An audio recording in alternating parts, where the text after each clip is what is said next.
Hey guys, what's happening? Welcome to the show. Welcome to the AFTERBUZZ TV After Show for The 100. It is Season 4, Episode 8, God Complex, and this show is getting gangbusters right now. It's getting better and better. I'm really excited about this. We're going to break the whole thing down for you. I'm hanging out with Alexis, Torres. We'll see you guys in just 1 second. You're tuning into the destination for TV superfan discussion, AFTERBUZZ TV. And now, let the buzz begin. It's like we're in a Martin Scorsese movie right I know, now. right? That's why I picked it. I thought you'd like that. I want to do like the Nicholson, the old neighborhood. Oh my god. I want to watch The Departed now. Yeah, it's great. When you're staring down a loaded gun. I had to do it, man. What's the difference? I mean, it made sense because we found the shelter. It happened, man. We found it. I'm so happy. Yeah, it's great. It's a great song. It's a great song. Yay. You know, the Scorsese's used this in multiple movies. Yes. Yeah, Casino and also this, and I even think a third movie maybe. I think he's maybe used it in Goodfellas as well. Oh my god. I could be wrong, but It's too much. Yeah, it's a great song. Great song, great show. Welcome to the show, guys. This is AFTERBUZZ TV. We're talking about The 100. This is Season 4, Episode 8, God Complex. If you're watching or listening, thank you. Thank you for sticking with us season after season. We're excited. It's getting really good. I'm actually really liking it. It was a slow start of the season for me. It was a little bit. Yeah, the first few episodes were, we're slow moving, but I think we're there. So you're following along. I'm Ben Bateman. You guys can find me on Twitter and Instagram, Ben Bateman Media. I'm here with Alexis Torres. Hi, everybody. You can find me all over social media and the interwebs at atorres890. That's ATORRES890. And if you guys would kindly go find us on iTunes, give us a rating and a review. The more of those we get, the more we're able to provide free content. No ads for the most part, and we're not doing ads in this show. And if you guys give us a rating or review, it's how we keep the lights on. So we'll just keep doing that. If you guys want to help us out there, that'd be sweet. And otherwise, let's talk about the show. So Yeah, let's do it. yeah, I mean, it's definitely starting to heat up, and like that line that they like to toe, where it's sort of like how shocking, like sort of shock and awe are we gonna go before we like stop, and it's like, okay, we're not really gonna do this horrible thing you think is gonna happen. Because I definitely think one of the early strengths of this show was that they were willing to kill off important characters and like just murder big groups of people in ways that like morally didn't feel consistent with, like super good looking CW type of characters. Like, I mean, I know that sounds ridiculous, but like the way that the sort of moral compass on a character like Clarke seemed to be in the beginning was like these characters. They just made the characters do things we didn't expect from a very early stage. Right. I mean, I still feel like it's kind of like that to a point, but at the same time, I think we're also more frustrated because we've been with them through this journey so far. So I feel like me and, oh my goodness, who is it? Yashid Brown, like we were talking about Jasper and the whole situation of just how he's handling things and things that we've talked about this several times since last season. Tari's talked about it. Like we've, but the thing is, I think it hits us the hardest, especially like with Clarke and everybody in these terrible situations, is just because we saw them from the beginning. Right. So it's just kind of tough, But like, these are also just situations of just like, how would you handle it if you were in their boots, Definitely. Yeah. So there's a funeral. We start out with a funeral, and we find out 18 people died at Arcadia, and you've got everybody kind of deliberating over this funeral. And Jaha, he's giving his famous speech every time. And Nyla says some stuff, and she's kind of like, from the ashes will rise. And so Jaha's like, where's that from? Where's that from? And you're like, okay, I know where this is going. And from there, he's got his little medallion, and he starts to convince Kane that, you know what, I actually know where the bunker is. It wasn't the one we went to.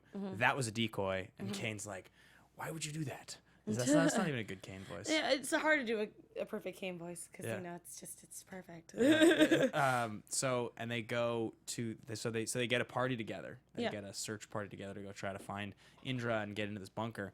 And so we get our first like little lovers squabble. Oh yeah, our little lighthouse of Monty and Harper. Our Marper struggle. Marper. I missed hearing that ship. They're sweet, adorable. the two of them.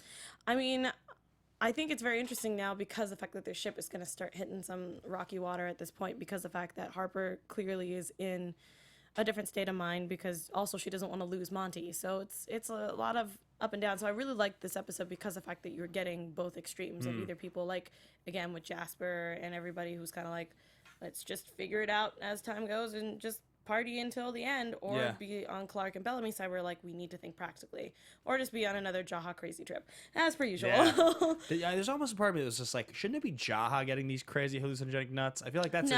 I think that's a Jaha thing. Jaha doesn't even need those nuts to do that anymore. But I think it's really cool that we got to go back to season 1 with the nuts. Yeah, because I think the episode was called Day Trip. I think was what it was called. Sure. Correct me if I'm wrong. It's a long time ago, guys. But yeah, it was just kind of cool because I actually do remember snippets from that episode. It was when Bellamy had the hallucination of Jaha holding his stomach and he was like bleeding. That was insane. Yeah. Yeah. It's been a while. I haven't watched season 1 in a long time. Yeah, but that was one of them. It was mostly just Monty and Jasper just kind of freaking out all over camp. I remember that. Yeah. And he saw like the grounder in the camp and everyone was like, what the hell is wrong? Yeah. It was pretty great. Yeah, sorry. I just remembered that like all of a sudden. But yeah, so like I think it's really cool that we've got Jaha trying to find salvation in his own weird way as per usual. Yeah. But it actually worked out this time. Kind of, yeah. Yeah. So Monty and Marper, you know, Monty's like, I gotta go take care of some business. She's like, no. And she's like all drunk, and he's like, how much have you had to drink? And she's like, anything you want, except she didn't really say that. Yeah, well, like she said it through. Yeah, I get it. It was I felt like she almost said the any who are you? Anyone you want me to be line? That's like almost the line that it was. But no, it was just the right amount. And and then she kind of went for some sex. Is what she went. Just straight up, Ben. She did. I know. It was like an emotional moment, and she reached for it. Yeah, you saw it. I saw it. I was just like, oh. It was a stone cold proposition, and Monty was like, Harper, I gotta go work. But I'm also proud of him because he didn't take advantage of her while she was drunk, even though they're in a relationship. Yeah. So I liked that where she's like, fine, whatever, and I was like, this is not how this goes. So she wasn't like fine. She went back to the party. I mean, I'm concerned. I'm concerned about a lot of people. I'm also concerned that her and Jasper are getting too close, guys. So. Too close. And they're not even getting too close. Like we've even seen anything happen. They're just partying at the same party. Yeah. And they're getting wasted at the same party, and the world's ending. I think there's going to be some jarper happening. I think we're going to see some infidelity, and I think it's going to break Monty's heart. Oh, that's going to be bad because we already got the whole Monty Jasper thing. Also, hi May Money. She didn't watch the episode, so she just wanted to say hi to us. She just want to hang out. Cool. Yeah. So hi. Hey. But yeah, so I think that we had that moment where Jasper and Monty were butting heads and not talking to each other, and then we finally got them kind of back together after what happened. Now we're probably going to get that back. So it's going to be interesting to see what happens now that we've found the actual bunker. What's the likelihood of the episode opening up next week with like a mattress and it's like Bellamy like rubbing his head and there's like the girl, the blonde. Oh, that girl that was like, dance with me. And then cut over to like Jasper and he's got like a hand on his chest and then like pan over and it's Harper. Oh, I mean, that would be interesting if that's how they open the show. I mean, they usually try to open it to a dramatic state, so I don't know if we're going to open on that specifically, but we're definitely going to get a scene like that. And it's like a what happened kind of thing. Yeah. Which makes sense, because I feel like that is that point in time, and clearly everyone becomes clear-headed after that, because you see that preview for next week, and I was like, ooh. Yeah, there's only 6 days starting with next week till everything's crazy. So anyway, they go on this journey, and they get there, and they find Indra. Can we just... I just get burping. No. I was like thinking about the Indra. You're so funny. The Indra thing where like I was concerned when she was like walking like fastly towards them. I was like, this can't be good. She's like, I think. So Lexa was the best character on this show in my opinion. She was my favorite character. I agree. Me, same here. Straight badass. But I think in terms of surviving characters, I think Indra is the best character on the show. And I used to talk about that on season 2 a lot. We did. How much I liked Indra. I mean, I haven't stopped liking her. She's always kind of been like my second and third and fourth. Stone cold badass. She's like... Yeah. I mean, she's just rad. Like the line, the only hope we have is to die a warrior's death. Like she's just like, I don't give an F. Like I'll just die. I don't care. See, but this is the thing is that I would rather Jasper be like that. But obviously he's not going to die because he's not a grounder. He's Jasper. We all know this. We've seen it since day one. Right. But like, I would rather see someone fighting for what they believe in that aspect. I mean, again, you guys can give me crap on Twitter. I get it. But, like, I would rather see how Indra does it where it's like, I don't care what's going to happen. I'm going to fight till the end. Than have someone just be like, I give up. Do you think it's gonna be like a Merry and Pippin situation, like when Merry gets Oh, into battle yeah. with what's her name? Who's the name I can never remember? The princess who loves. Oh yeah. I don't remember her name off the top of my head, but it was very close to Arwen, and I just can't remember. The one who ends up with Faramir. Yes. Yeah. I can't remember her name. But I remember her where she was like, I am no man. Yeah. And it's just beautiful, but I can't remember her name. That's if anybody great. knows what it is, you guys can just throw it in there.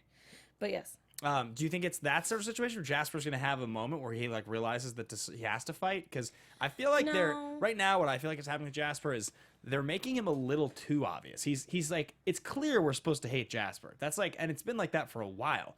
They've just been jamming it down our throats. So I do wonder a little bit, is there going to be a breaking point? Because if they just kill Jasper, it's like, they've been doing this for a long time. For like 2 seasons, he's been mopey and just like annoying. And Well, I mean, it's more annoying because it's one of those, like, you wish that you could help him, but at the same time, because, again, we've talked about it several times, that grieving is in different processes and people grieve differently. And me and Edwin, thank you, Eowyn. Yeah. That's why I said it was close, but I don't know how to spell it and how to pronounce it. So if I said it wrong, I'm sorry. But thanks, guys, for letting me know.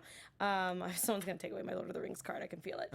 But yeah, I felt like whether they decide to kill him off or not, I feel like it's just supposed to show that, you know, a character who went from loving everybody and being this happy guy who went through such terrible things can completely do a 360 and just become this person who's looking at it morbidly, but at the same time, it's just one of those, like, there's nothing we can do, so I'm gonna do me, which, again, I get that, but I felt like because they're harping on it,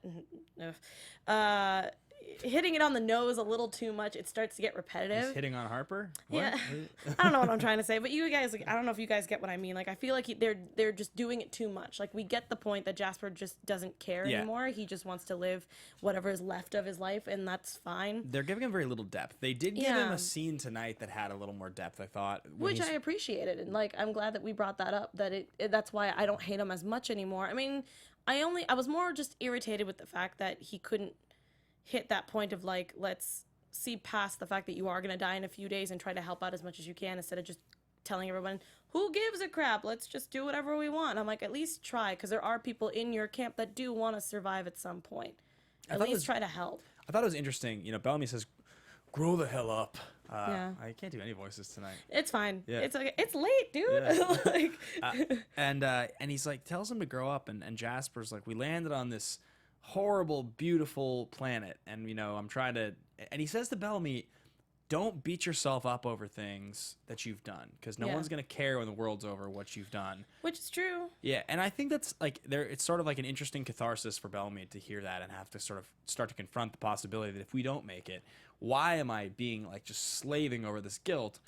But then again, that's where Indra comes in, where she doesn't even care about the guilt and whatever. She's gonna do what she wants to do in that aspect of, like, I'm gonna, at least, if I'm going to die, I'm gonna fight and show that I fought my way and tried to survive as much as I could. Even though, yeah, sure, okay, you might end up dying and it won't get you anywhere, but at least deep down you knew that you put up a fight. Yeah. So I'd rather be in Indra's shoes where I'm like, I did everything I could, than just be like, let's just get drunk and get high off these nuts. It's fine. But again, everybody can do it either way. It's just, I feel like they've been doing this. They've been doing this Jasper bit for too long. It's been a while. Like it's been 2 seasons of this. And again, I'm not trying to say that grieving, you know, you can take as long as you want. That's fine.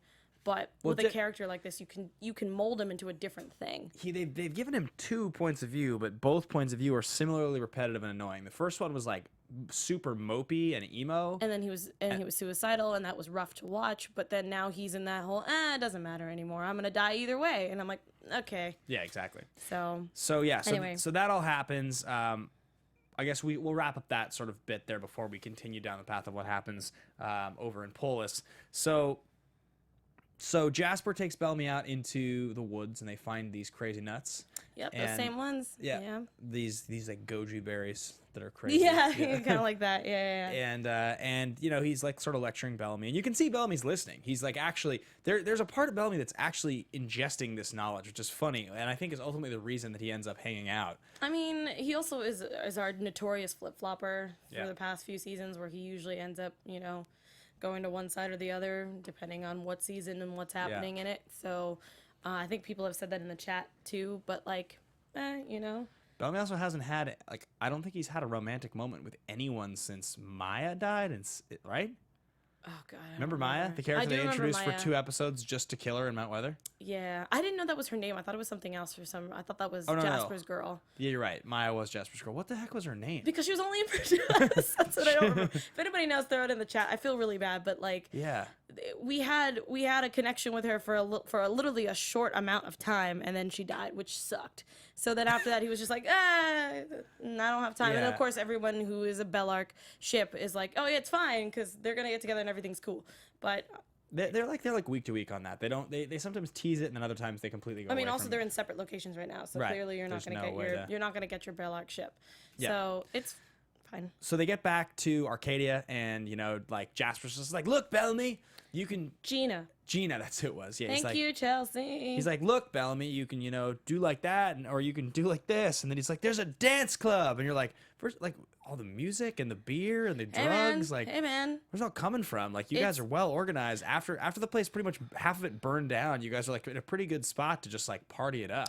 I feel like if this was happening in in actual real world times, I feel like there would be a giant group or just little groups everywhere that would be doing the same thing. They would be trying to grab all the booze and all the drugs that they can get their hands on and just party until the end of the days. I mean, I think Y2K was kind of like that for a little bit for some people. Some people like stocked up and tried to survive it, and some people were like, F it. Let's party. Which is totally normal. So, and also, again, most of the people that were partying, at least from what I can see, were kids. Yeah. Like teenagers, which makes sense. I felt like I was in a college party. They're young characters. Yeah. Which is whatever, Again, you can live either way. It's just, at least I couldn't tell you episodes ago that I was going to see a group of people start a party. Like, there's no way. Maybe Jasper, I didn't even think Harper was going to be part of that. Like, it caught me by surprise. But with Jasper being the leader of it, I'm like, okay, yeah, we've known this for seasons. Now, I think that the drink that Bellamy shot with Jasper, it's possible that was actually just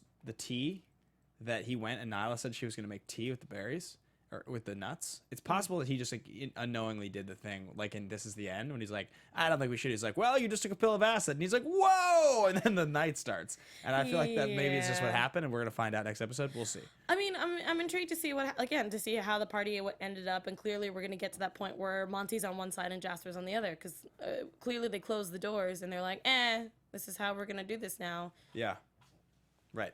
All right. So the last question I had was, there's just apparently there's just like a super hot blonde who's like running around Arcadia that we've never seen before. Who's like, hey Bellamy. Man, there's a lot of people. I was like, I've never seen you before. Yeah. I've never seen you before, and then just out of nowhere for plot. Yeah. For that 100 science. I was like, all right, sure. For science. I was like, who is this person? And how is I thought she was a grounder. I was like, who's this person? Yeah, right. Where have I seen you before? And I was like, nope, it's just her hair was just half up, half down in a messy thing. So I was like, get it if you're gonna get it, buddy. She's pretty straightforward, yeah. Hey, she doesn't want to dance. Oh, well, no, she wants to dance, but it's a different type of dance. Yeah, right. Yeah, I don't like to dance either, so I'd use the same line he would use. Nice.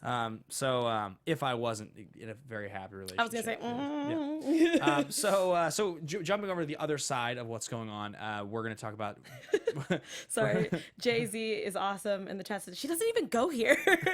Correct, because I don't know where she's from. Sorry, I didn't mean to. I know you're doing an intro. I apologize. So moving over to this confrontation with Indra that we were starting to talk about. So Kane's like, Indra, you're my pal. And she's basically like, if you're not out of here in 30 seconds, I'm killing your ass.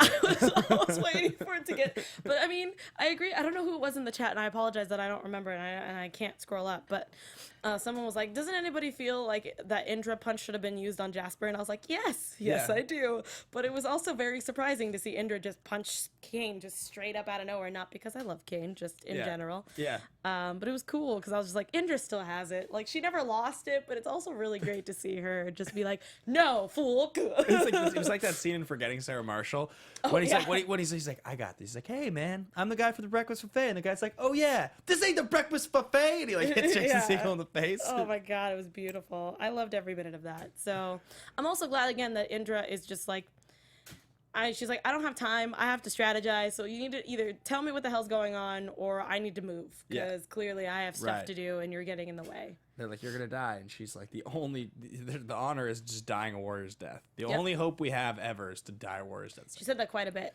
and I was like, yes. Yeah, you're a savage. So they go find Gaia, her daughter, and that's who they were looking for because the symbol on the medallion was a symbol that they had seen. And so they find Gaia, they go inside, and they're in this like little temple, and they're working forever to try to open this thing up. And finally, after all is said and done, all the craziness, we did skip actually the fact that Indra just executes a bunch of Asgata soldiers. I agreed with Monty where he was like, Rohan's gonna think that was us, and I'm like, yeah, because she used guns. She knew what she was doing. She wasn't there to play. She like doesn't really use guns either.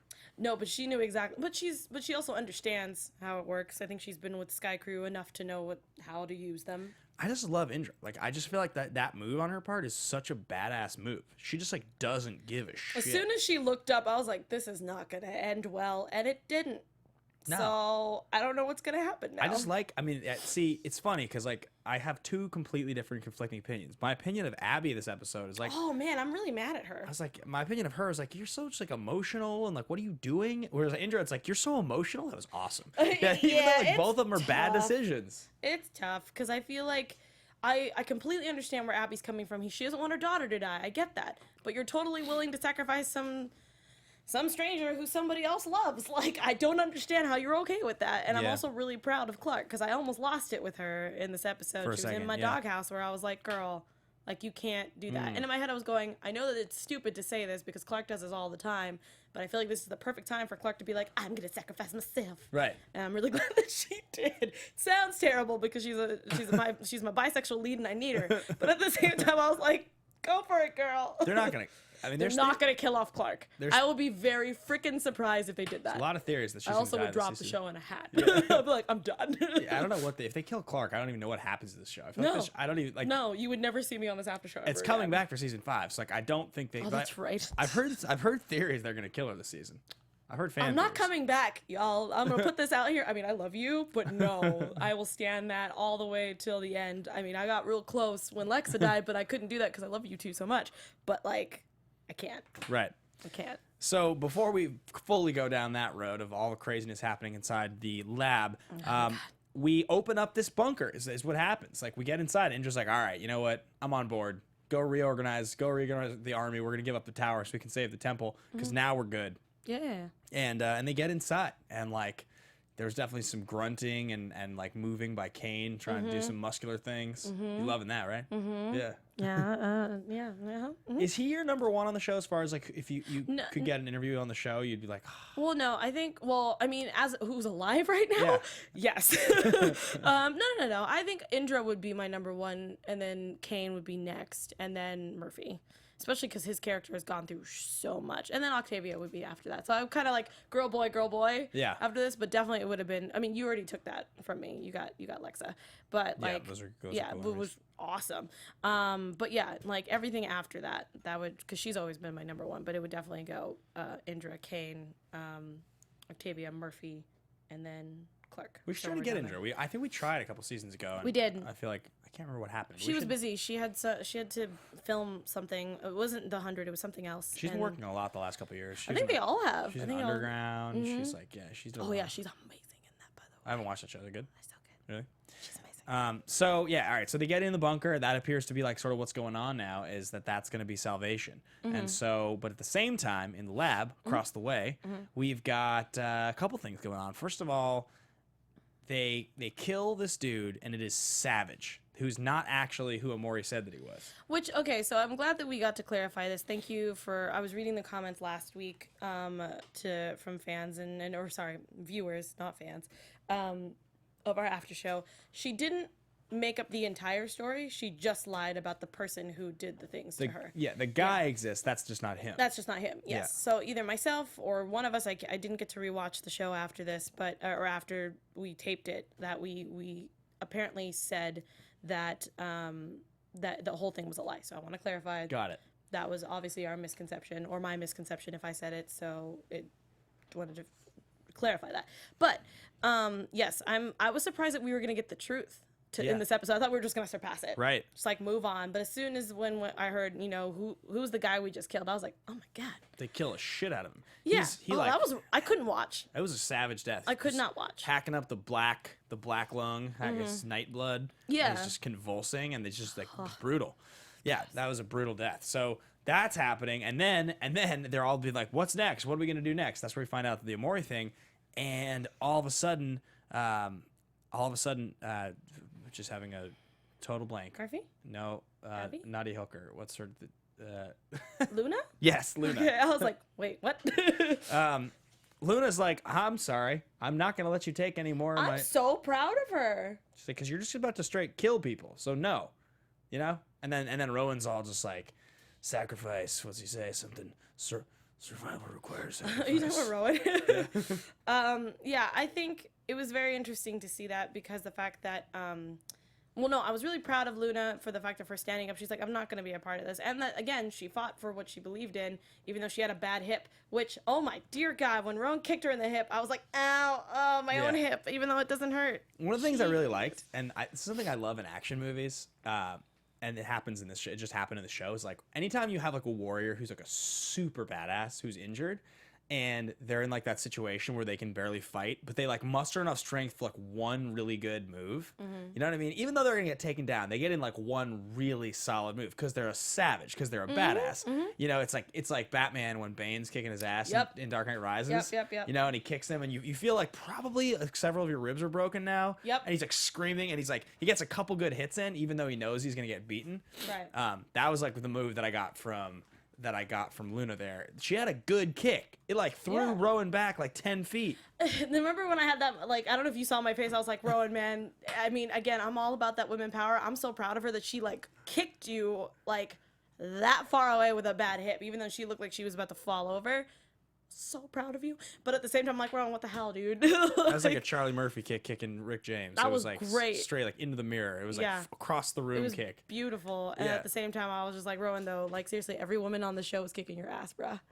Like, just saying. And I'm okay with it, but at the same time, I'm like, come on, dude. Like, Yeah, Rowan's get with it. Rowan's like only like warrior move he's ever had was when he took those fools down in the middle of the field saving Clarke. How long ago was that? Last season. It wasn't even that good. It was like shaky cam, weird slow-mo stuff. Slow-mo. Luna got like a way better fight scene last season. Way better. And Lexa had way better fight scenes. Well, yeah, because she's my queen and she needs the best battle scenes, just saying. But yeah, I was just like, dude, I don't know what you need to do, but you need to work on that. Yeah. Just saying. They got to give him some Kind more. of suck. Yeah. Or like at least tear his shirt off or something. Just give us something. I don't need that. Yale Tico might like that. Yeah, I yeah. don't need that. All right. So yeah, that happens, and she gets taken down. Rowan's like, I got this. You can't leave. I'm sorry. They strap her down, and then we finally get the payoff when Raven is like, so we're gonna strap her down and take her bone marrow. Welcome to Mount Weather. Here's my issue with that. So that is 100% correct, and we've been saying this for several weeks now. But we've been saying this for several weeks. How has no one else in the show said it until now? I almost felt like the way that was written was like, It was just for one, for Raven to say it, and two, the fact that we just needed it for drama.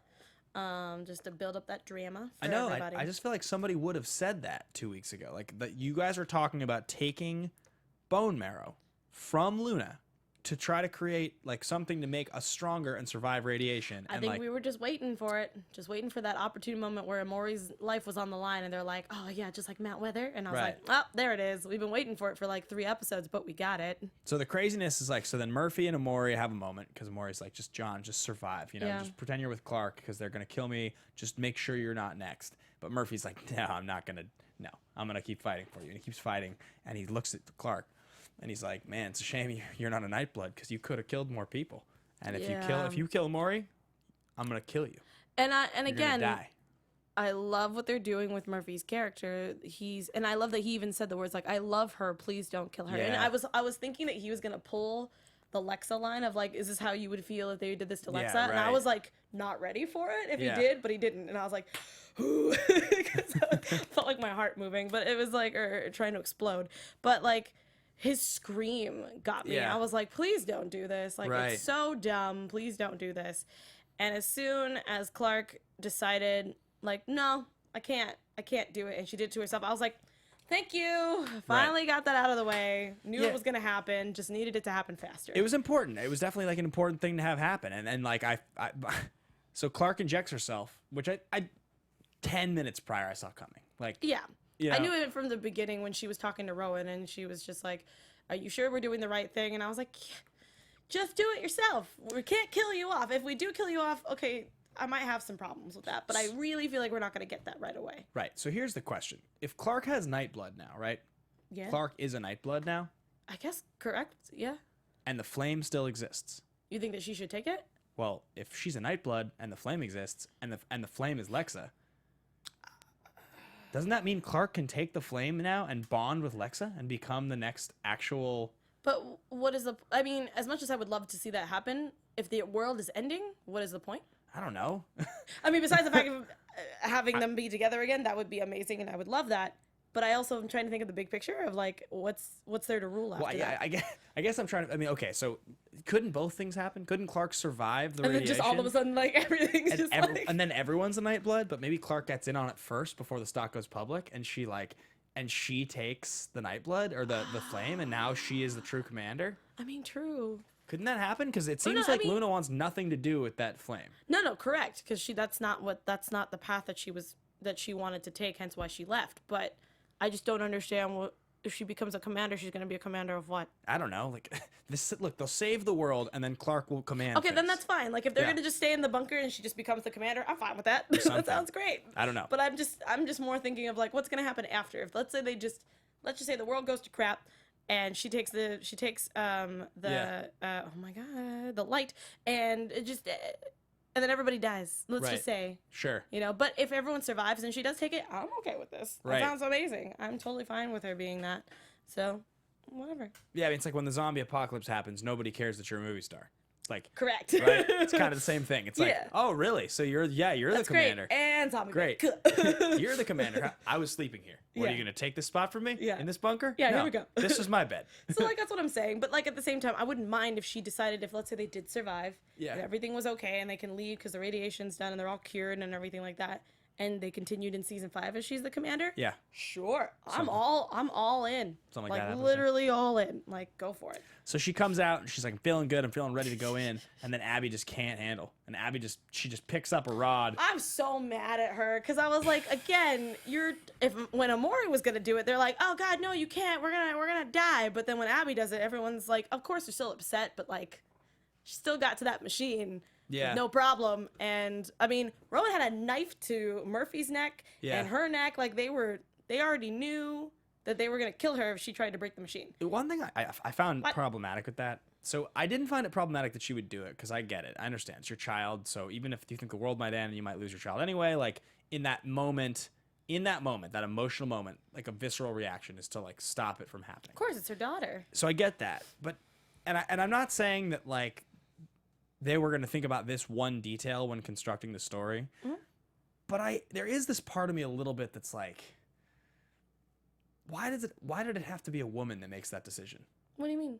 Well, the stigma behind like women being more emotional, which is like it's just like, I was like, couldn't that have been like Bellamy trying to save Octavia doing something stupid? Couldn't that have been what it was? Because like, it just bothered me a little bit where I was just like, come on, like you're too pragmatic, Abby. You're too smart. You're a doctor. Like you're in charge of too much to make such like a rash decision. And there's part of me that was watching that was like, and like, why are you guys making it like that dumb decision, that like emotional, like just like trigger finger decision be made by a woman? Like make it by a man. So it's like, it's not, you know what I'm saying? Yeah.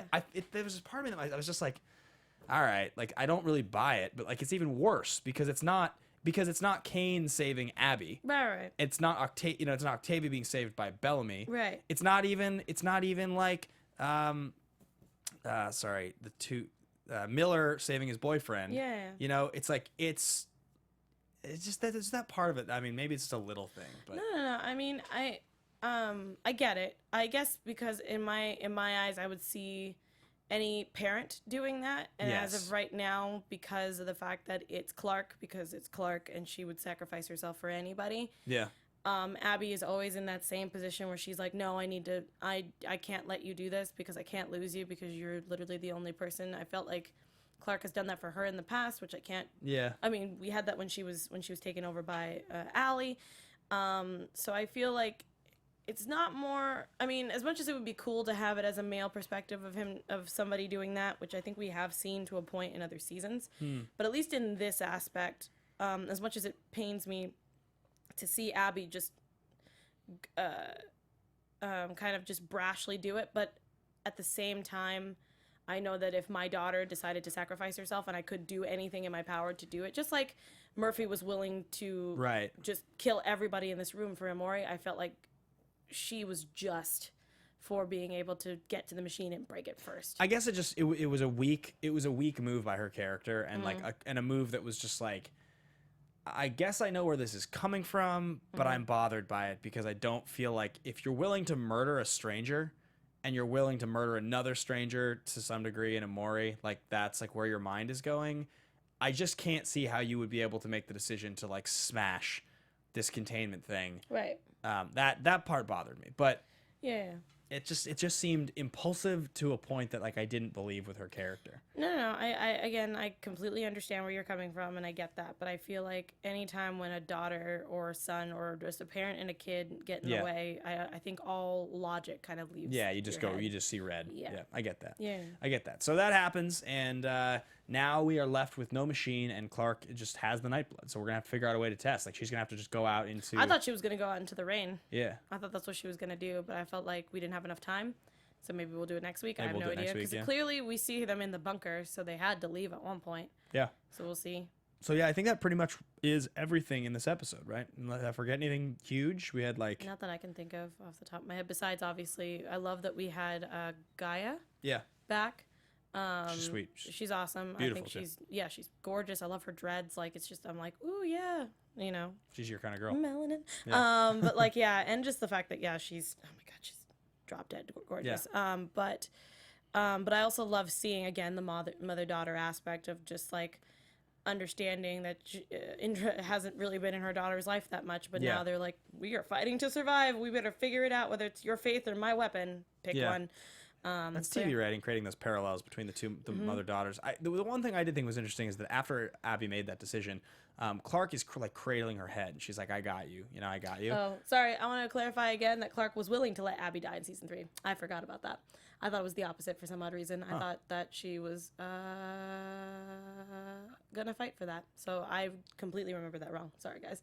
So continue. Just that she's holding Abby's head in her arms and she's saying, "I got you," and it was like sort of like the most blatant acknowledgement of like Clarke is now in a position fully where she realizes she is gonna have to take care of everyone, including her mother. She's like not. This has been like alluded to over and over again. Right. But like she is not going to be taken care of by her mom. Her mom's not gonna save the day. Clarke's gonna have to save the day, and she is stronger than her mother. She would have to make the hard decision that her mom clearly in that situation could not make. Yeah, I mean, but I feel like because the fact, like we've talked about this, I think in season 3, of how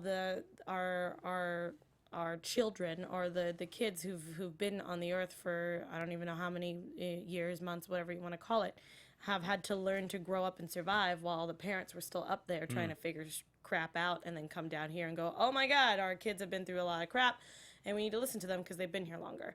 And also people in the chat had some questions for us before we get out, if you wanted to hit those up. Yeah, do you want to do it in predictions or do you want to? We can do whatever. We can do the predictions now. Let's go into predictions. Do it all together. And now, your AfterBuzz TV predictions.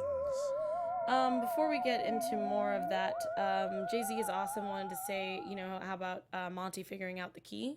Yeah. And I thought that was really, really cool because the fact that it looked like they were going to give up and he just figured it out. Yeah. By an actual, I don't know what you call that, like doing what it actually says on there instead of it trying to be some weird metaphor. You're just like, oh yeah, you're just supposed to actually burn the literally key. Take it. Yeah, it's interesting. But I like that they decided to do that, and a lot of people were asking us what we thought of the tattoo on her shoulder. Sick. Yeah, would never have figured that out. So good on them, writers. Meg Bear in the chat said, AfterBuzzers, who do you believe will die in the finale? I think we've talked about this several times. I think we're both pretty clear Jasper's dead. Yeah. I will be very surprised if he makes it to the next season. But at the same time, if he does, I'm hoping that we get a different Jasper. Yeah. I think we said that last season. We're like, I think we need a different Jasper. Again, not saying that it's getting too annoying. It's just that it's repetitive. And I feel like I'm ready to see a different Jasper, whether it's someone who saw the light and wants to change, or if he does decide to stick with his character, he needs to be more like in the plans, at least a little bit. Yeah, I don't know. I mean, as far as leads go, I mean, Jasper feels like he's dead. I feel like they'll kill another of one of the leads, but I don't think it's not gonna be Clarke. Maybe it's like Rowan. Maybe they kill Rowan. I can see that happening. That would be sad, but it would happen. Or Indra. I don't think they're gonna kill Octavia or Bellamy or Clarke or Monty or. I mean, they could kill Abby. I could see that happening. I mean, we've been saying that for seasons though. Yeah. And that never happened. So. Jaha. We definitely thought Jaha was gonna die last season. Jaha's the cat with 9 lives. Like he's been around forever. Everybody in the chat says Jasper and Abby for sure. Yeah, a lot of people are definitely saying Abby, definitely, maybe Jasper, hopefully not Harper. I also agree. I don't want to lose Harper. I really liked her in these past few seasons of her actually becoming like molding her character into something else. Yeah, I agree. And yeah, I hope that she stays. I agree. Yeah. My big prediction, and I said it earlier on the episode, but I really do think that Clarke's gonna take the flame. I think Clarke's gonna. I'm okay with this. For whatever happens, I think Clarke's gonna take the flame. That feels like where they're gonna go. Yeah. That's my big prediction. Again, I think it's a great idea. I just hope that they save the Earth for her to take it. Yeah, big time. Because I don't want her to take it and then it goes to waste. Yeah. That would suck. Anything else? No, I think I'm very intrigued to see how Jasper does in this situation, because clearly it looks like from the trailer that he's definitely not going to the bunker. They're going to stay outside and they're going to live life to the fullest, and I want to see how they do. You know, because I also want to see if these guys actually do accept, like some of the group does accept that this is their fate and they end up dying, because sometimes people make last minute decisions and they're like, no, I don't want to die, I want to live. I want to see how Jasper handles that.